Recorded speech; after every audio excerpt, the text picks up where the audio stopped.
जय हिंद दोस्तों, आज हम आपके सामने एक नए टॉपिक के साथ में आए हैं जिसका नाम है साइबर क्राइम। ये साइबर क्राइम होता क्या है और ये फ्रॉड लोग किस तरीके से साइबर क्राइम करते हैं, ये 10 पॉइंटों के थ्रू में हम पूरी तरीके से इसको जानेंगे। और इसके अंदर हम ये भी जानेंगे कि साइबर क्राइम से या ऐसे फ्रॉड से बचने के लिए हमें कौन कौन से स्टेप्स उठाने पड़ेंगे। और तीसरे पॉइंट के अंदर हम ये जानेंगे अगर हमारे साथ ऐसा फ्रॉड हो जाता है तो हम इसके लिए क्या रेमेडीज उठाएंगे, क्या एक्शन उठाएंगे इसके रिगार्डिंग में। तो बने रहिए हमारे साथ में पूरी वीडियो के अंदर में, ताकि हम आपको हमेशा इंफॉर्मेटिव इंफॉर्मेशन हमेशा पहुंचाते रहें। और आप हमारे चैनल को सब्सक्राइब कर सकते हैं और बेल आइकन को दबा सकते हैं ताकि कोई भी इंफॉर्मेशन या कोई भी वीडियो अगर आए तो आप तक हमेशा पहुंच पाए। ओके, तो आइए हम इसके बारे में अब डिस्कस कर लेते हैं। एक्चुअली अभी कुछ दिन पहले ही मई 2021 के अंदर में एयरटेल कंपनी के सीईओ ने सीईओ विठल साहब ने एक नई नोटिफिकेशन जारी करी थी, जिसके अंदर उन्होंने यह बताया था किसी दो कारण की वजह से 32 करोड़ एयरटेल यूजर्स जो कि इंडिया के अंदर में है, उनके लिए एक बहुत ही घातक सिचुएशन है क्या कि उनको साइबर क्राइम जो ठग्स हैं उनको ठग सकते हैं, क्योंकि उनका डाटा लीक हो गया है। यह इंफॉर्मेशन आप न्यूज़पेपर के अंदर में या फिर गूगल करके भी ले सकते हैं। इसके अंदर में क्या मेन दिक्कत आई है, इसके अंदर उन्होंने दो नोटिफिकेशन जारी किया है, जिसके अंदर में हम 10 पॉइंटों के अंदर में वो नोटिफिकेशन को जान लेंगे। आइए अब हम पॉइंट नंबर 1 को जान लेते हैं। पॉइंट नंबर 1 क्या कहता है? पॉइंट नंबर 1 और 2 जो है वो एयरटेल कंपनी की इंफॉर्मेटिव इंफॉर्मेशन ही है कि ये दो चीजों को आपको नहीं करना है। एयरटेल ने अपने यूजर्स के लिए ये चीजें दे दी है। पॉइंट नंबर 1 क्या कहता है? कॉल और एसएमएस फॉर केवाईसी। एयरटेल ने यह कहा है कि आपके पास किसी भी प्रकार से कोई कॉल आ सकता है या कोई एसएमएस आ सकता है कि आप अपने फोन के केवाईसी आपका अपडेट नहीं है, आप इसकी केवाईसी को अपडेट करें। तो लोग आज के टाइम पे थोड़ा सा तो ये समझ चुके हैं कि नहीं, हम ऐसे इजीली काम नहीं करेंगे, इजीली किसी को भी हम अपनी चीजों को शेयर नहीं करेंगे। तो वो लोग क्या कहते हैं ठगी वाले कि आप एक काम कीजिए सर, आपको कुछ भी हमें इंफॉर्मेशन नहीं देनी, कोई ओटीपी, कोई सीवीवी कोड या कोई भी आपको कार्ड का नंबर शेयर नहीं करना है सर। आप सिर्फ एक काम कीजिए कि आप जाइए अपने प्ले स्टोर के अंदर में, जो कि इजीली आज के टाइम पे कोई जाता है, उसमें लिखिए Airtel quick support. Airtel quick support को आप क्या कीजिए, यस कीजिए। जैसे आप एयरटेल क्विक सपोर्ट को डाउनलोड करेंगे उसके बाद में उसको आपको सिर्फ डाउनलोड करना है, आपका उसके अंदर केवाईसी के फॉर्म्स भरे जाएंगे और आपकी चीज अपडेट हो जाएगी।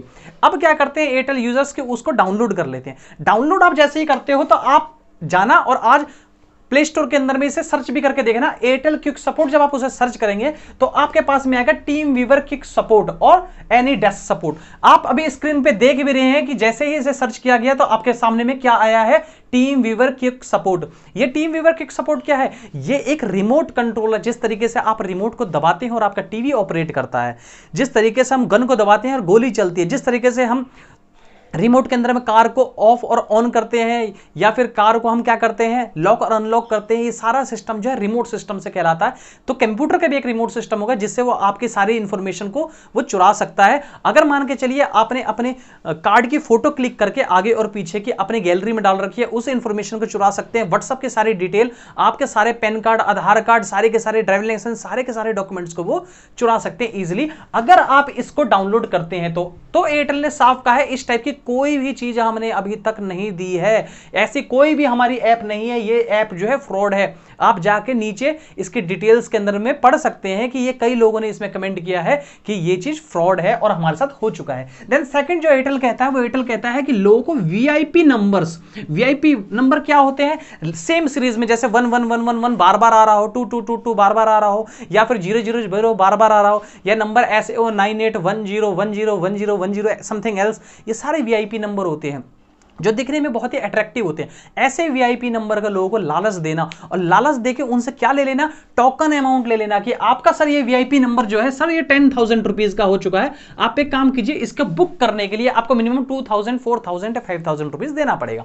तो लोग क्या करते हैं, टोकन अमाउंट या बुकिंग अमाउंट क्या कर देते हैं, दे देते हैं। वही टोकन अमाउंट और बुकिंग अमाउंट बाद में उनको पता चलता है कि हमारे साथ क्या हुआ है, तो फ्रॉड हुआ है। तो एयरटेल ने ये दो बात कही थी कि ये दो चीजें अगर एयरटेल कंपनी के अंदर में आज के टाइम पे बहुत ज्यादा है, 32 करोड़ सब्सक्राइबर्स को इस चीज को बिल्कुल ध्यान देना है कि किसी भी प्रकार से कोई भी केवाईसी करने के लिए अगर एयरटेल क्विक सपोर्ट डाउनलोड करवाता है तो आपको नहीं करना है, क्योंकि आप ठगी के शिकार हो सकते हैं। देन पॉइंट नंबर 2, अगर वीआईपी नंबर के लिए आप कोई टोकन अमाउंट या बुकिंग अमाउंट दे रहे हैं तो समझ लीजिए कि आपके साथ में फ्रॉड हुआ है। देन पॉइंट नंबर 3 पे आते हैं हम। पॉइंट नंबर 3 जो है मुद्रा लोन है। मुद्रा लोन जो अमूमन 6 से 8% के आसपास में मिल जाया करता है। एक्चुअली क्या है, इस लॉकडाउन के अंदर में लोगों की फाइनेंशियल कंडीशंस बहुत खराब हो चुकी है। जब फाइनेंशियल कंडीशन खराब होती है तो लोग जो होते हैं वो ट्रांसफॉर्म होते हैं सीधा लोन के ऊपर में, चाहे वो पर्सनल लोन हो चाहे अदर लोन हो। ये जो लोग हैं जो लोगों के साथ चीट करते हैं, एक्चुअली क्या होता है, लोग क्या करते हैं, कई जगह पॉलिसी बाजार या समथिंग एल्स के अंदर पोस्टिंग डाल देते हैं, हमें लोन की रिक्वायरमेंट है, वहां से कॉल आती है या रैंडमली भी कॉल आती है कि अगर आपको लोन चाहिए तो आप ये कर सकते हो, ये कर सकते हो, या कोई मैसेज टेक्स्ट मैसेज आया तो लोगों ने उस पर कॉल करके बोला हाँ जी हमें लोन की रिक्वायरमेंट है। जब लोन की रिक्वायरमेंट की आपने रिक्वेस्ट डाली, उसके बाद में वो एक आपको रिसिप्ट दे देंगे कि देखिए आप मुद्रा लोन के लिए एलिजिबल है, आपको इतने रुपए की पेमेंट देनी पड़ेगी। उसके बदले में लोगों से एडवांस अमाउंट ले लिया जाता है 20-20 हजार रुपए मिनिमम, 10,000 से लेके लोगों से 50-50 हजार रुपए तक लोगों से लिया गया है। कौन सा अमाउंट? एडवांस अमाउंट, ताकि फाइल को लॉग इन करने का अमाउंट, जो कि अमूमन किसी बैंक में इतना नहीं होता। और लोग अक्सर ऐसा कर भी देते हैं। आपको पहली चीज ये देखना है, क्या आपने उसका ऑफिस देखा है, क्या उसका रजिस्टर्ड ऑफिस कहां है, रजिस्टर्ड बंदा कौन है, वो क्या हमारे साथ में फेस टू फेस हुआ है कि नहीं हुआ है। और दूसरा, आप एक और चीज कर सकते हैं, ट्रू कॉलर पर उस नंबर को फाइंड कर सकते हैं कि वो नंबर है तो है किसका। आप देखेंगे अगर आप दिल्ली एनसीआर जैसी बड़ी सिटी में रह रहे हैं तो आप इसे सर्च करेंगे, देखेंगे ये नंबर इतनी दूर का है ताकि आप वहां तक पहुंच ही ना सके हो, और ना ही कोई पुलिस ना ही कोई साइबर क्राइम वहां तक पहुंच सकती है। जैसे लाइक झारखंड के नंबर होंगे, आपके उड़ीसा के नंबर होंगे, आपके बंगाल के नंबर होंगे, ऐसे एरिया के नंबर होते हैं, ताकि इतना डिस्टेंस होता है 1200-1400 किलोमीटर, ताकि लोग इजिली ना ट्रेवल कर सकते हैं और ना उसे ट्रैक कर सकते हैं। मानिए आपका 10,000 रुपीज उसने इंस्टॉल कर लिया, चोरी कर लिया, फ्रॉड कर लिया, तो आप बताइए 10,000 के चक्कर में आप उतनी दूर जाके उसको कैसे ढूंढ सकते हो, कैसे ग्रैब कर सकते हो, और फिर उसे पनिशमेंट कैसे दिला सकते हो। ये इतना इजी नहीं है ना पुलिस के लिए, और ना ही इतना इजी है एक आम आदमी के लिए। इसलिए ऐसे छोटे मोटे केस जो होते हैं वो अक्सर मैंने देखा है 90% जो है ऐसे एब्लिश कर जाते हैं। 90 to 98% की मैं बात करता हूं, ऐसे एब्लिश कर जाते हैं जिस पर कोई भी तरीके से कोई कार्रवाई नहीं हो पाती है। तो आपको किसी भी टाइप का कोई लोन मिल रहा है तो पहले आप उस बंदे को पकड़िए, उसका ऑफिस देखिए, 2 चीज होना कंपलसरी है, उसके बिना आप अपना डॉक्यूमेंट मत दीजिए। आप किसी भी वीडियो रिकॉर्डिंग, वो आपको वीडियो रिकॉर्डिंग भेजता है, आपको स्नैप्स देता है, आपको ऑफिस के स्नैप्स देता है कि लॉकडाउन चल रहा है, इस सिचुएशन के अंदर वहां आ जा नहीं सकते, तो भी आप किसी प्रकार से कोई लोन मत लीजिए। ये बहुत इंपॉर्टेंट है, वरना अपने होम ब्रांच से लीजिए। सबसे अच्छा है अगर आपको लोन लेना अपने होम ब्रांच से लीजिए, ताकि आपके साथ फ्रॉड के जो चांसेस है बहुत ज्यादा कम हो जाते हैं। देन हम 4th पॉइंट पर आते हैं, इसका मतलब कस्टमर केयर नंबर। एक्चुअली क्या होता है, कई बार हम किसी को पेमेंट कर देते हैं, पेमेंट क्या है, हुई नहीं, एनईएफटी, आरटीजीएस, समथिंग एल्स, कुछ भी हम करते हैं तो हमारी पेमेंट नहीं हो पाई। हमने यूपीआई किया, यूपीआई किसी को नहीं पहुंचा, समथिंग कोई भी हमने ट्रांजैक्शन करी नहीं पहुंचा, तो ऐसे कंडीशन पे बैंकिंग जो सेक्टर है वो 24 घंटे, 24 आवर्स, 48 आवर्स या 7 डेज तक का टाइम ले लेते हैं। कई पेटीएम्स हो गई, यूपीआई होगी, तो आपको 7 डेज तक उसको इंतजार करना पड़ेगा। ठीक है, मेन चीज, अगर आपने गूगल किया और कस्टमर केयर नंबर ढूंढा तो याद रखिएगा, कोई भी कस्टमर केयर नंबर इंडिया का मोबाइल नंबर नहीं होता किसी बैंक का। कोई बैंक अपना mobile number customer care number नहीं ऐसा बनाती है, बिल्कुल भी याद रखिएगा, कोई मोबाइल नंबर नहीं होता। आपने लगाया, सीधा घंटी बजी, बंदे ने फोन उठाया आपके साथ, तब वो चीट करना स्टार्ट करता है। तो याद रखिए, कोई भी customer care number mobile number नहीं होता। ये मोस्ट इंपॉर्टेंट पार्ट है। हो सकता है जिसको आप कस्टमर केयर नंबर समझ रहे हैं और सारी इंफॉर्मेशन दे रहे हैं, हो सकता है कि वो भी आपके साथ चीट कर ले, आपको फ्रॉड का शिकार बना ले। ये आज के टाइम पे 15% के अराउंड में ऐसे फ्रॉड्स हो रहे हैं। देन नेक्स्ट पे आते हैं 5th point, it's a most important part, भाई बहुत इंपॉर्टेंट पार्ट है, ओएलएक्स। ओएलएक्स के पास में आप जैसे ही सब्सक्राइब करके ओएलएक्स को आप डाउनलोड करेंगे, आप उसकी नोटिफिकेशन में पढ़ेंगे, किसी चीज को आपको पसंद आया, लाइक दैट आपको कार पसंद आई, भाई मैं सेंट्रो कार लेना चाहता हूं, आपने सेंट्रो पे जैसे क्लिक किया और चैटिंग स्टार्ट की, वो पहली एडवाइजरी दे देता है क्या, कि आप किसी भी तरीके से कोई यूपीआई पेमेंट या किसी भी तरीके से कोई भी ऐसी ट्रांजैक्शन करने की कोशिश ना करें, क्योंकि वो अननोन पर्सन है और किस जगह पे आपको नहीं पता। हमेशा फ्रॉड वाले बंदे इस टाइप की चीटिंग करते हैं। बहुत कम ट्रांजैक्शन में आपको दिखा दिया भाई कार 20,000 रुपए की है, आपके मुंह में पानी आ गया, 20,000 50,000 रुपए की कार मिल रही है जिसकी कीमत मार्केट में तो 2.5 लाख रुपए। कौन सा बेवकूफ आदमी है भाई, ये बेवकूफ आदमी नहीं है, ये आपको बेवकूफ बना देगा। ध्यान दीजिएगा इस बात को, ये बेवकूफ नहीं है आपको बेवकूफ बनाने के लिए बैठा है, ये 10 में से किसी एक आध को बेवकूफ बनाएगा ही बनाएगा, ये है। OLX इस बात को कहता है। अगर आपके साथ में आप ऐसा देख रहे हैं कि OLX के आप क्यों ट्रांजैक्शन कर रहे हैं, आप बताइए, आपने कोई टोकन अमाउंट दी, नहीं मुझे कार पसंद आ गया 50,000 रुपीज का, मैं आपको टोकन अमाउंट दे रहा हूं, वो गूगल करके पता कर लेता आप जिस लोकेशन के, मानिए फरीदाबाद दिल्ली या कहीं के हैं, तो गूगल करके आपके सराउंडिंग्स में जो भी कोई एरिया है उसके बारे में बोलेगा, मैं यहां से बोल रहा हूं समथिंग, मैं बाटा से बोल रहा हूं, मैं नीलम से बोल रहा हूं, ऐसे कोई एरिया का नाम बता देगा, आप हो जाएंगे इन्फ्लुएंस कि यस ये तो यहीं का ही लगता है, लेकिन वो बंदा कहीं और होता है और गूगल करके आज के टाइम पे उस एरिया के बारे में पता करना कोई बड़ी बात नहीं है। तो याद रखिएगा ये भी आपको शिकार बना सकते हैं फ्रॉड के। ये फ्रॉड लोग बैठे हुए हैं OLX के अंदर में, जो ध्यान दीजिएगा OLX बार बार इस चीज को देता है, आप बिना किसी चीज के सब्सक्राइब कर देते हैं, बिना किसी चीज के किए आप अलाउ कर देते हैं, बिल्कुल नहीं करना है। देन 6th पॉइंट आता है अननोन फोन्स। ये हमेशा लोगों के साथ में अमूमन होता है, लोगों के पास में कॉल आई, सर आपकी 35 लाख रुपए की लॉटरी लगी हुई है, आपको क्या करना पड़ेगा, सिर्फ 5,000 रुपए हमारे अकाउंट में डालना पड़ेगा और आपके अकाउंट के अंदर में बाकी पैसा क्रेडिट हो जाएगा। भाई कैसे क्रेडिट हो जाएगा आप बताइए? आज के टाइम पे लोगों को 35,000 रुपए कमाना एक महीने का इतना भारी पड़ रहा है, इस कंडीशन के अंदर में 35 लाख रुपए कोई कैसे देगा? जिसको आप खुद सोचिए, आपने जिसको उधारी दी है उससे पैसा निकालना आज के टाइम पे ऐसे है जैसे मगरमच्छ के मुंह से पैसा निकालना। तो उस कंडीशन के अंदर में क्या कोई 35 लाख रुपए इतना अच्छा है कि आपके अकाउंट में ट्रांसफर कर देगा? तो बिल्कुल आप इस चीज को सोचिए कि नहीं, ये आपके साथ फ्रॉड हो रहा है। आपके रिलेशन वाले तक आपका पैसा खा जाते होंगे भाई, आपके नॉन टू जो हैं वो आपका पैसा खा जाते होंगे। जब वो पैसा खा सकते हैं, वो पैसा नहीं दे रहे हैं, तो आप ये सोचिए 35 लाख रुपए कोई कैसे दे सकता है, वो भी ट्रस्ट पे? बिल्कुल नहीं दे सकता। ये बिल्कुल झूठी स्कीम है। ऐसी कोई चीज जो आपके पास में अननोन फोन्स है, लॉटरी के लिए या हॉलीडे पैकिंग के लिए, कई लोगों को कॉल आती है, आपको जी हॉलीडे पैक मिला है जी मालदीव का, आपके लिए 5-10 हजार के सब्सक्रिप्शन है, तो क्या करना पड़ेगा सर सब्सक्राइब करने के लिए? आपको कुछ नहीं करना पड़ेगा, आपको बुक करना पड़ेगा।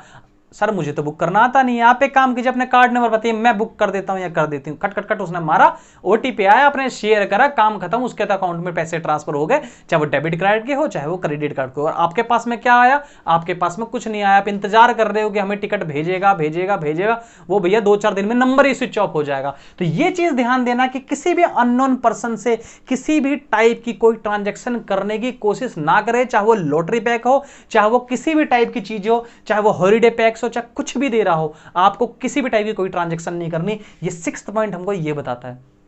7th पॉइंट भी बहुत इंपॉर्टेंट है। आज के टाइम पे आपको पता है, पहले आधार कार्ड के लिए आया कि आपको आधार कार्ड आपको वेरीफाई करवाना पड़ेगा सर, इसके लिए OTP चाहिए। सर वैक्सीनेशन करवाना है अगर आपको OTP चाहिए। ऐसे कोई फ्रॉड आप लोगों को ऐसी चीजों के अंदर में जालसाजी में डाल सकता है। कह सकता है मैं हेल्थ मिनिस्ट्री डिपार्टमेंट से समथिंग एल्स बात कर रहा हूँ, रोहन बात कर रही है या रूही बात कर रही है, समथिंग एल्स किसी का नाम हो सकता है, मैं ये बात कर रही हूँ, कृपया आप मुझे अपना OTP नंबर शेयर करें, आधार नंबर शेयर करें। ये सब डिटेल अगर आप शेयर करते हो तो याद रखिए आप जालसाजी के अंदर में फंसने के लिए बिल्कुल तैयार हैं। तो आपको किसी भी आधार कार्ड नंबर और किसी भी वैक्सीनेशन के रिगार्डिंग में कोई OTP शेयर नहीं करना। देन 8th पॉइंट बहुत इंपॉर्टेंट पार्ट है। 8th पॉइंट क्या कहता है? Unknown source link do not allow. आप किसी भी अननोन सोर्स को लिंक को आप मत कीजिए सब्सक्राइब। आज के टाइम पे मैंने एक चीज देखी है, आपने सर्च किया जी हल्दीराम की, मुझको हल्दीराम का खाना खाना है, फिर आप क्या करते हो फेसबुक पे स्क्रॉल करते हो, स्क्रॉल करते समय आता है हल्दीराम का खाना बुक करें सिर्फ 1 रुपए में। अरे भाई 1 रुपए में कैसे प्लेट आ सकती है? सोचने वाली बात है।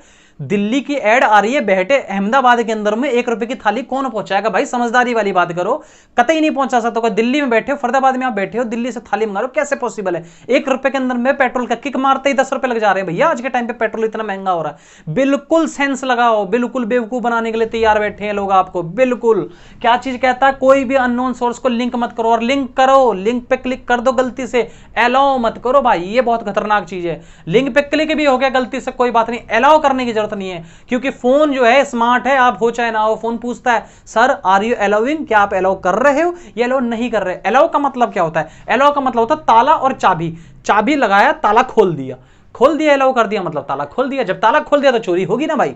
चाबी आपने उसको पकड़ा दी है, चाबी वो पकड़ कर तैयार खड़ा है। एलो क्या है?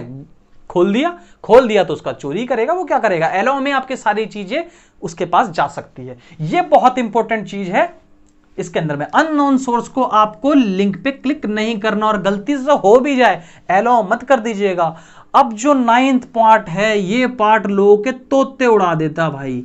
9th पार्ट पोर्ट की फैसिलिटीज देता है। आपके पास में कॉल आई, सर मैं समथिंग किसी कंपनी से, एयरटेल, वोडा, जियो, किसी कंपनी से कॉल आई, सर आपके पास में एयरटेल कंपनी या वोडा कंपनी से ये बात कर रहा हूं या बात कर रही हूं, आपके फोन के अंदर में ऐसी ऐसी सर प्रॉब्लम्स आ गई है, इस प्रॉब्लम को आपको सॉर्ट आउट करना पड़ेगा। 5G सिम आ गई है सर, आपको 5G सिम लेना पड़ेगा, 4G सिम हटाइए, हो सकता है नया ट्रेंड आ जाए मार्केट के अंदर फ्रॉड का। सर आपका नेट इसलिए काम नहीं कर रहा है, आपका नेट काम नहीं कर रहा होगा क्योंकि आप 5G के टाइम के आप 4G सिम यूज कर रहे हो। तो क्या करना है बताइए? लोग पूछते हैं, अमूमन सी बात है, हर 10 में से 4-5 लोग पूछेंगे। सर आपको कुछ नहीं करना, आपको सिर्फ अपने मैसेज में लिखना है PORT पॉट कैपिटल लेटर के अंदर में और स्पेस देके अपना रजिस्टर्ड नंबर, फोन नंबर लिखना है। जैसे आपका नंबर हो गया 9876 समथिंग एल्स करके पूरा नंबर लिख दिया आपने, पॉट लिखा, स्पेस देके अपना फोन नंबर लिखा। सर उसे सेंड कर दीजिए। किस पे सेंड करें? सर 1900 पे सेंड कर दो, 1900 पे सेंड कर दो। आपने फट देनी सेंड कर दिया, एक डिजिट का कोड आया, जैसे मानिए वोडाफोन में VD करके 4-5 डिजिट के कोड आ गए। आपको उसने पूछा सर क्या कोड आया बताइए मेरे को, 1901 से कोड आएगा। वो आपने कोड उसको शेयर कर दिया। भैया आपने शेयर नहीं कर दिया, उस कोड को आपने शेयर नहीं करा, अपनी पूरी जायदाद निकाल के दे दी भाई। कैसे? आपने जैसे ही उस कोड को शेयर किया, वो बंदा किसी भी जगह पे होगा, क्या काम करेगा? पोर्ट कर लेगा। पोर्ट का मतलब अगर मानिए एयरटेल में तो वोडा में कन्वर्ट करा लेगा, वोडा में तो जियो में कन्वर्ट करा लेगा। वो किसी और स्टेट में बैठा हुआ है, वहां पे उसने पोर्टिंग कोड का यूज करके आपके नंबर को अपने नंबर पे ले लिया और विद इन 1 to 4 आवर्स सारी सर्विसेज उसके फोन पे अवेलेबल हो जाएगी और रात को 12 बजे के बाद में आपके क्या हो जाएंगे? टावर्स गायब और उसके टावर ऑन। जो वो ट्रांजैक्शन करेगा वो OTP उसके पास आएगा, आपके पास कुछ नहीं आएगा और धकाधक सारी ट्रांजैक्शन कर चुका, आपका बैंक अकाउंट खाली करके बैठ गया है। ऐसे बहुत सारे ट्रांजैक्शन होते हैं। कई जगह तो SMS को भी लोग ब्लॉक कर देते हैं कि सर्टेन आपके पास एक SMS भेजा, सर आप ये SMS सब्सक्राइब कर दीजिए। मुझे नहीं समझ में आता कि ट्राई कंपनी इसके ऊपर में क्यों नहीं बैन लगाती है, क्यों नहीं मोबाइल कंपनी इस पे बैन लगाती है। उसमें क्या होता है, आपको एक मैसेज भेजना है, मैसेज भेजा, आपके SMS ब्लॉक हो गए, आपके SMS ब्लॉक हो गया, वो जो मर्जी ट्रांजैक्शन करके आप पे तो मैसेज आएगा नहीं। आप कुछ दिन बाद बैंक में जाओगे, देखो कि ट्रांजैक्शन करके आपके साथ फ्रॉड हुआ है, तब आपको पता चलेगा महीने 2 महीने बाद में। और इस टाइम पे लॉकडाउन चल रहा है, ऑब्वियस सी बात है पासबुक एंट्री हो ही नहीं रही है, ठीक है। तो ऐसी ट्रांजैक्शंस होती है, तो पोर्ट बहुत इंपॉर्टेंट चीज है। कभी भी पोर्ट की रिक्वेस्ट डालने की कोशिश ना करें, चाहे कोई भी बोल रहा हो। Then fifth point is most important. Fifth point के अंदर मैं कहता हूं व्हाट्सअप, मतलब व्हाट्सएप वेब। व्हाट्सएप वेब जैसे ही आप जाएंगे सेटिंग में जाके व्हाट्सएप वेब यूज करेंगे तो एक QRG कोड को स्कैन करने के लिए बोलता है। अगर उसने कोड आपको स्कैन करने के लिए भेजा और आपने क्या किया, एक फोन पे भेजा, दूसरे मोबाइल से आपने स्कैन किया, तो आपका व्हाट्सएप पूरी तरह हैक हो जाएगा और उसके पास पूरी तरह का ऑपरेट हो रहा होगा, आपको पता भी नहीं चलेगा और हर चीज को वो निकाल लेगा आपके फोन से। तो ये चीज, और ईमेल आईडी मोस्ट इंपॉर्टेंट। आपकी ईमेल आईडी गई मतलब सब गया। ईमेल आईडी एंड पासवर्ड को आपको हमेशा प्रोटेक्ट करके रखना है, क्योंकि ईमेल आईडी और पासवर्ड अगर प्रोटेक्ट नहीं है तो बड़ी दिक्कत होगी। ये कैसे पता लगाएं कि आपकी ईमेल आईडी किस किस के पास है? कैसे पता लगाएं कि आपकी ईमेल आईडी किस किस के फोन में, किस किस के लैपटॉप में चल रही है या कहीं और हैक तो नहीं हुई है? इसके लिए आपके पास में अभी वीडियो जो है मैं आपको पूरी तरीके से आपके सामने स्क्रीन पे दिखा रहा हूं। अब ध्यान से समझिएगा कि ईमेल आईडी किस तरीके से ट्रैक की जाती है।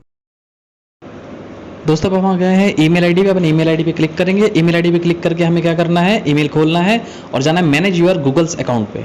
जैसे ही हम उस पे जाएंगे हमारे सामने एक होम पेज जो है वो ओपन हो जाएगा। होम पेज ओपन होने के बाद में उसमें हम जाएंगे सिक्योरिटीज़ के अंदर में और सिक्योरिटीज़ को ओपन करके नीचे स्क्रॉल करेंगे। स्क्रॉल करते समय अगर हमें दिखेगा सस्पिशियस एक्टिविटी, उसे हम क्लिक करेंगे और ये जानेंगे कि हमारी कहाँ कहाँ ये ईमेल आईडी यूज़ हुई है और किस किस फ़ोन के अंदर में ये ईमेल आईडी ऑलरेडी चल रही है। इस टाइप से हम इसे चेक कर सकते हैं। अभी आपके सामने दिखाई दे रहा होगा मेरी सस्पिशियस एक्टिविटी। देन नीचे स्क्रॉल करेंगे और हम यहाँ पे क्या जाएंगे, अपने डिवाइस में, योर डिवाइस के अंदर हम ये चेक करेंगे क्या हमारा ऐप जो है ये कौन कौन सा ऐप इसमें चल रहा है और क्या क्या चीज़ वो एक्सेस करा है। जैसे इसमें आपको दिखाई दे रहा होगा मेरा Redmi Note 10 के अंदर में, Windows 7 के अंदर में यहाँ ईमेल आईडी चल रही है। उसके बाद में हम क्या करेंगे, अपने फ़ोन में और नीचे स्क्रॉल करेंगे। जैसे यहाँ दिखाई दे रहा है गेम है बबल शॉट, इसको मैं क्या करूँगा, इस पर क्लिक करूँगा बबल शूटर पे और क्लिक करके इसको क्या करूँगा, रिमूव करूँगा। ये बहुत ज़रूरी चीज़ है। आपके सामने जितनी भी चीज़ें दिख रही है गेम्स वगैरह ये सब एक्सेस करके बैठी है, इसे हमें क्या करना है, क्लिक करके रिमूव करना है ताकि हमारे डेटा को गलत इस्तेमाल ये ना कर सके। हम इस चीज़ से दो ही चीज़ पता कर सकते हैं, हमारी ईमेल आईडी कहाँ कहाँ लॉगिन है और हम किस किस चीज़ से एक्सेस हुए पड़े हैं। Okay, remove it now. आइए हम नेक्स्ट पॉइंट आते हैं। बिल्कुल सिंपल, पहला पॉइंट तो हमारा क्लियर हो गया है। 10 मेथड्स होते हैं जिसके तरीके से वो क्या करते हैं, आपके साथ चीट करते हैं। अब जो हम पढ़ेंगे व्हाट टू डू, क्या करें भाई। ऐसे तो वो कर रहा है, अब हम अपने पास बचाव के लिए क्या करें? तो पहले तो हमको ये सारी बात का ध्यान देना है, और करना क्या है अभी मैं बताता हूं आपको क्या करना है। बिल्कुल सिंपल सिंपल स्टेप्स है, उसको फॉलो करना है। अगर आप ये 3 स्टेप्स को फॉलो करते हो, मैं गारंटी देता हूं कि किसी भी तरीके से आपके साथ फ्रॉड नहीं हो सकता साइबर क्राइम के। तो ध्यान दीजिएगा इसके अंदर में क्या है, व्हाट टू डू, क्या करना है जी, क्या करना है, बताओ जी क्या करना है। तो पहले 2 काम करने हैं। पहले तो 2 ग्रुप्स में बट जाओ, आर यू एजुकेटेड और नॉट एजुकेटेड या अनएजुकेटेड। आप अनएजुकेटेड हैं या एजुकेटेड हैं, ये 2 पार्ट्स में बट गए। अब बात करते हैं पहले एजुकेटेड पर्सन की, फिर अनएजुकेटेड की। एजुकेटेड हो तो सबसे पहले आप एक काम करें, जिस बैंक का आप ट्रांजैक्शन या जिस बैंक के आपके कार्ड्स या जो बैंक आप ऑपरेट कर रहे हो उसका आज के टाइम पे भैया ऐप तो आता ही आता है, जैसे HDFC हो, ICICI बैंक हो, BOB हो, समथिंग। आप उसके सेटिंग के अंदर में जाइए। सेटिंग में जाने के बाद उसमें मैनेज ए कार्ड का ऑप्शन आता है। मैनेज ए कार्ड में आप क्लिक कीजिए और अपने सारे के सारे आपके ऑप्शंस जो है आपके सामने आ जाएंगे। आप उस कार्ड को ब्लॉक करके रखिए, अपने कार्ड को ब्लॉक कर दीजिए, ट्रांजैक्शन ब्लॉक कर दीजिए, international transaction, national transaction, online transaction, ATM transaction, सारे ट्रांजैक्शन बंद कर दीजिए। पहले काम क्या कीजिए, ब्लॉक योर ऑल ट्रांजैक्शन, सारे ट्रांजैक्शन ब्लॉक कर दीजिए। क्यों ब्लॉक कर दे भाई, बहुत इंपॉर्टेंट, क्यों ब्लॉक कर दे? बिल्कुल ब्लॉक कर दीजिए। आप बताइए, कार्ड अगर आपके वॉलेट में है तो आप क्या बार बार यूज करते हैं? नहीं, आप अमूमन बहुत कम यूज करते हैं। आप माने महीने में 5-7 बार यूज करते हैं। अगर आपको तेल भरवाना है गाड़ी में तो आप एक काम कीजिए, टंकी फुल रही है, हमेशा 200, 400, 500 का तेल मत भरवाइए। क्यों? ताकि आपके पास कार्ड मिनिमम यूज होगा। तो आपको पहले क्या करना है, कार्ड को ब्लॉक करना है। अगर मानिए कोई CCTV के सामने में आपका कार्ड दिख रहा है आगे पीछे, तो भी आपका कार्ड यूज नहीं कर सकता अगर आपका कार्ड ब्लॉक है। तो समझ में आ गई बात? तो आपको पहले क्या करना है, कार्ड्स को ब्लॉक कर दो। मेन इंपॉर्टेंट कार्ड ब्लॉक करके रखो। जब जरूरत हो अनब्लॉक करो, यूज करो, अनब्लॉक करो, यूज करो। इससे क्या है, आपको कोई भी फ्रॉड ट्रांजैक्शन रात को निश्चिंत होकर सो, कोई ट्रांजैक्शन फ्रॉड नहीं होगा। पॉइंट नंबर 2, आपको इसके अंदर में अनएजुकेटेड में सीख लेते हैं। अब अनएजुकेटेड वाले क्या करेंगे भाई, उन पे तो है नहीं, तो क्या करें, आप ATM और ऑनलाइन ट्रांजैक्शन कभी भी एक्टिवेट ना करवाएं भाई, एक्टिवेट ही ना कराएं। नहीं है नॉलेज, मत कराओ एक्टिवेट। आप जब कभी खाता खुलवाएं तो आप उसके अंदर में पासबुक और चेकबुक लीजिए। ऑनलाइन ट्रांजैक्शन बिल्कुल मना कर दो, अवॉइड कर दो। नहीं जी, हमें ऑनलाइन ट्रांजैक्शन नहीं करनी, पॉइंट नंबर 1। और ना ही हमको ATM चाहिए, ATM भी इनफैक्ट मत लो। ये 2 चीजें आप लो ही मत, अगर आपको नॉलेज नहीं है तो। नहीं जी, चाहिए ही नहीं। आप जाओ बैंक के अंदर में, बैंक के थ्रू में काम करो। मैं ये इसलिए नहीं कह रहा हूं, मोदी जी कह रहे हैं इंडिया को डिजिटल बनाओ, लेकिन अगर अनएजुकेटेड है, उसको नहीं पता, तो लुटने से अच्छा है कि हम यूज ही ना करें उस चीज को। तो मेन क्या है, ATM और ऑनलाइन जो बैंकिंग है इसको आप बिल्कुल बंद कर दें। बंद नहीं करेंगे तो फिर अवेयर हों, नॉलेज लें, सीखें इस चीज को। तो यहां पे आपने क्या किया, ब्लॉक कर दिया ट्रांजैक्शन, और यहां पे क्या करना, आपको यूज ही नहीं करना। इनफैक्ट कई मेरे पास में गांव के ऐसे लोग हैं जो यूज ही नहीं करते, कहते भैया बस चेकबुक दीजिए, हमें ना चाहिए कुछ भी। ऐसे कई मैंने देखे। देन सेकंड पॉइंट इसका ले लेते हैं, अवॉइड अननोन ट्रांजैक्शन। ऐसे कोई अननोन जो OLX इन जगह पे अवॉइड कर दो भाई, ट्रांजैक्शन करना ही नहीं। ट्रांजैक्शन आ तू फेस टू फेस आ। ये जो दे रहा था ना 50,000 रुपए की कार 2.5 लाख वाली, तो आप फेस टू फेस आ जा। ये लॉटरी दे रहा था ना भाई, तू फेस टू फेस आ। ये जो चीजें हो रही है फेस टू फेस बुला लो पहले, अब ट्रांजैक्शन करवाओ। वो आएगा ही नहीं तो ट्रांजैक्शन होगी ही नहीं, क्योंकि तो फ्रॉड है, और फ्रॉड पीछे बैक में रहता है। वो लूप का मतलब जो कमी होती है उसको यूज करता है, वो कभी फ्रंट में नहीं आएगा। Avoid unknown transaction, unknown transaction avoid करो भाई। क्यों यूज करना नॉन ट्रांजैक्शन, जिसको जानते नहीं उसके साथ ट्रांजैक्शन ही क्यों करना, मोस्ट इंपॉर्टेंट पार्ट्स। देन इसके अंदर में भी क्या है, अवॉइड नॉन ट्रांजैक्शन। ऐसा ना हो कि आपका ATM भी नहीं है, ये भी नहीं है, 35 लाख की लॉटरी लगी और जाके अकाउंट में किसी के पैसे डलवा दिए फटाफट। होता है ना कहीं से गए और वहां से पैसे डलवा दिए मनी ट्रांसफर वाले के पास। ये भी भाई बड़ा खतरनाक चीज है, ऐसा कतई कुछ नहीं करने का आपको। इसके अंदर में third point, be alert. Alert रहो हमेशा, हमेशा नई चीजें इंफॉर्मेशन पढ़ो, अलर्ट रहो। अलर्ट हो गए तो फ्रॉड ट्रांजैक्शन कम होगा। तो इसके अंदर में क्या, ब्लॉक कर दिया ट्रांजैक्शन, कोई भी अननोन ट्रांजैक्शन मत करें, और ऑलवेज क्या रहें, अलर्ट रहें। ये बहुत इंपॉर्टेंट है। इसमें ATM आपको यूज ही नहीं करना और ऑनलाइन बैंकिंग यूज ही मत करो, अवॉइड कर दो अननोन ट्रांजैक्शन। और इसमें भी आपको क्या करना है, बी अलर्ट, अलर्ट रहना है। अब जो थर्ड पॉइंट है, आपको सिखा दिया मैंने 10 के 10 पॉइंट ऐसे ऐसे ट्रांजैक्शन में फ्रॉड होते हैं आपके अंदर में। इसमें मैंने बता दिया कि व्हाट टू डू, क्या करना है। अगर आप एजुकेटेड हो, अनएजुकेटेड तो क्या करना है। Then third point is a most important. अब बात आती है, अगर मानो फिर भी फ्रॉड हो गया, किस्मत खराब निकल गई, तो क्या करें। कुछ नहीं करना आपको। अगर आप लोकल पुलिस स्टेशन में जाके एफआईआर या कुछ भी कंप्लेन दर्ज कराना चाहते हैं तो वेस्ट ऑफ टाइम ही होगा, क्योंकि सिर्फ इंटीमेशन होगा, उस पर किसी भी टाइप से कोई एक्शन नहीं उठाया जाएगा। तो आपको क्या करना है, अब देखिए जो चीज है उसके लायक ही वो ऐसे कंप्लेन करनी पड़ेगी। आपको जाना पड़ेगा, गूगल करना पड़ेगा और डालना पड़ेगा www.cybercrimegovernment.in। आपको इसमें लॉगिन करना है और इसके अंदर में आपको क्या करना है, कंप्लेन करना है। आपको इसमें जाके कंप्लेंट करना है। यहां से जो कंप्लेन होगी इसके ऊपर एक्शन उठाया जाएगा, और ये जो है होम मिनिस्ट्री डिपार्टमेंट के अंदर में भी आता है। तब जाके आपको आउटपुट मिलेगा जिसमें आपसे सारी डिटेल मांगी जाएगी। अमूमन आपको मैं नॉर्मल तरीके से बता दूं कि अगर आपके साथ में 2000 रुपए तक का, 4000 रुपए तक का, 5000 रुपए तक का कोई ट्रांजैक्शन फ्रॉड हुई है तो पुलिस इमीडिएट एक्शन नहीं उठाती, और ना ही पुलिस लॉन्ग रन के अंदर में एक्शन उठाती है। ये फैक्ट्स हैं। अगर कोई आपको लग रहा है कि भाई झूठी चीजें, नहीं, आप खुद समझो। क्या अगर आपके पास में मानो 5 रुपए, आप दिल्ली से आगरा जा रहे थे, मानिए दिल्ली से आगरा जाते समय में आप जब दिल्ली से आगरा जा रहे थे, फिर आगरा से जब दिल्ली वापस लौट रहे हो और आगरा में आपके 10 रुपए खो गए, तो आप मुझे बताइए कि आप बाय कार आ रहे थे, दोबारा दिल्ली से आगरा जाओगे?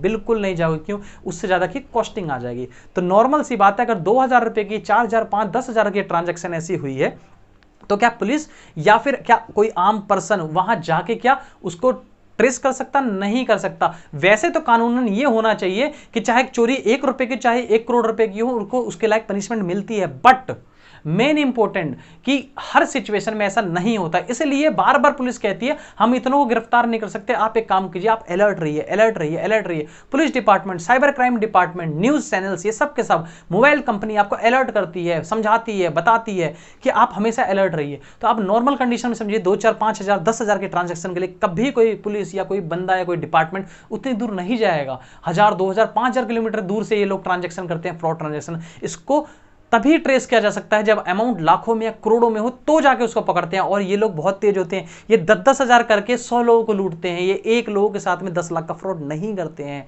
इसलिए इस पे कोई भी कार्रवाई पूरी तरीके से नहीं हो सकती। इसका सिर्फ एक ही तरीका इसके साथ फाइट करने का, वो ये है कि आप हमेशा अलर्ट रहें, हमेशा कोई नई इंफॉर्मेशन को आप एडप्ट करें और हमेशा नई चीजों को जानें। आपको उन्हें बता दिया है कि आप बिल्कुल कार्ड्स को ब्लॉक करके रखें, अवॉइड करें कोई भी ट्रांजैक्शन को। अननोन जिसको नहीं जानते उसके साथ कोई ट्रांजैक्शन ना करें, बिल्कुल भी। मेरे पास कई ऐसा सर्कमस्टांसेस है जिसके अंदर मैंने ये देखा है, लोग के पास फोन आ जाता है कि भाई आपका एप्पल का मोबाइल हम वहां से भेज रहे हैं, आप एक काम कीजिए 4000 रुपए भेजिए। कुरियर का एक नंबर दे दिया, कुरियर के अंदर में चाहे उसने पत्थर डाल के भेज दिया हो, आप उसको क्या करते हो, सब्सक्राइब कर देते हो, आप उसको क्लिक कर देते हो, और क्लिक करने के बाद में क्या करते हो, उस बंदे को बताते हो हाँ जी हम आपको पैसे भेज रहे हैं, 5,000, 10,000 रुपए भेज देते हो। लिंक पे भी क्लिक कर रहे हो, 5-10 हजार रुपए भेज रहे हो, वो बंदा सोच लेता हाँ भाई ये पैसे और देगा, वो आपको कम टाइम देगा सोचने के लिए, ताकि आप किसके साथ डिस्कस ना कर दो, ताकि वो ज्यादा लूट सके। जैसे आपके समझदार आदमी के पास जाओगे और डिस्कस करोगे भाई मेरे साथ में ऐसा ऐसा है और पैसे मांग रहा है, वो उस टाइम ग्रैब करेगा ना, फ्रॉड हुआ है तो रुक जाएगी। वो आपको सोचने का मौका नहीं देगा, आपके साथ साइकोलॉजिकल खेलेगा। वो जैसे आपसे 2000 लेगा, बोलेगा भाई तेरे 2000 फंस गया, आप 4000 रुपए और भेजो वरना आपका फोन नहीं मिलेगा। लोग जल्दी जल्दी में 4000, 10-10 हजार रुपए, लोग 20-20 हजार रुपए, 30-30, 40-40 हजार रुपए लोग भेजने को तैयार हो जाते हैं, एक सिर्फ फोन के चक्कर में। आप खुद सोचिए लोग इतने एथिकल हैं क्या, वो लोग हमको चीजें दे देंगे? नहीं। तो इसलिए हमको बिल्कुल याद रखना है कि इंडिया तभी इस चीज से फाइट कर सकता है, साइबर क्राइम से, जब वो अलर्ट रहेगा। कोई भी फेक इंफॉर्मेशन या न्यूज को कोई भी आगे शेयर ना करे, किसी भी तरीके से किसी चीज को शेयर ना करे, पहले पढ़ें, समझें, जानें, तब आगे शेयर करें। ओके, तो आज हम आपके साथ इसी टॉपिक से अलविदा लेते हैं और हमेशा आपके सामने में एक नए टॉपिक और नई चीज के साथ हमेशा स्वागत करेंगे। बने रहिए हमारे साथ में हमेशा यूट्यूब चैनल पे, और आपका बहुत बहुत धन्यवाद हमारे चैनल को सब्सक्राइब करने के लिए और मेरे 200 घंटे कंप्लीट करने के लिए विद इन 15 डेज।